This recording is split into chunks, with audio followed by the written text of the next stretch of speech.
Good morning. Welcome to DBD Daily. Thank you so much for joining me. I've got two stories for you today. One is from Milan, Italy, and the other one is from Indiana, USA. So our first story comes to us from Milan, and it was just reported on December 13th of 2025.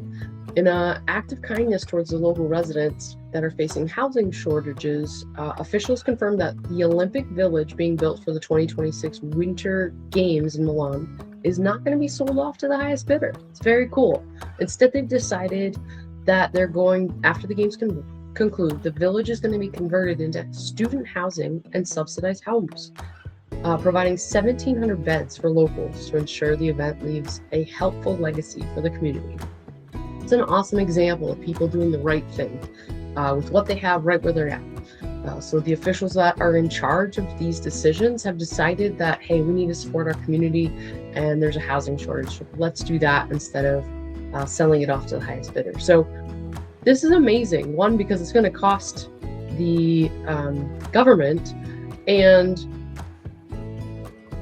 it's just a beautiful sign that, people are doing the right thing, from everybody from little kids to governments and officials that have control of a lot of things. So it's an awesome example. Our second story is from Indiana, where on January 2nd, 2026, Project Lifesaver is a nonprofit that provides wearable tracking bracelets for people that are prone to wandering. So Alzheimer's, autism, dementia, and they celebrated a major milestone. They have successfully completed their 4,000th rescue. They found a 7-year-old boy with autism who had wandered from his home this winter. The technology allowed the police to locate him in under 30 minutes, saving his life. Who knows what a 7-year-old could get into in the winter in Indiana? If you are not from the U.S., Indiana is a state that experiences quite a bit of cold in the wintertime. So this is awesome. It's great that there is a nonprofit supporting these type of people who have a specific need. So just a wonderful example that kindness across the board is being done. Our health impact from acts of kindness today is actually about sleep quality and sleep apnea. So an interesting, surprising link has been found between purposeful living, often defined by kindness and altruism, and sleep. So sleep apnea reduction, older adults with higher levels of purpose, kindness-oriented living have been found to be 63% less likely to report sleep apnea and 52% less likely to have restless leg syndrome. This is also a reduction in the fight or flight chemicals that allow our body to enter deeper states of restorative sleep more easily. So just another example that our body responds really well health-wise when we consistently are engaging in acts of kindness.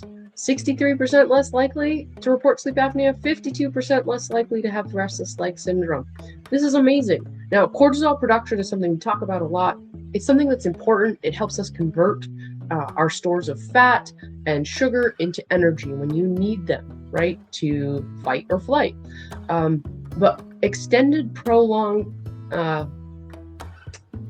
states of being in those high energy, high anxiety, stress-inducing constants cause a lot of damage to our body. And that's why having ways to reduce cortisol production to helpful regular levels is really important. So today, it's just another example of why we should be acting out acts of kindness in our daily life, right where we're at, in our sphere of influence. So, today, let's look for ways to be radically kind, authentically ourselves. And as always, it boils down to just don't be a dick.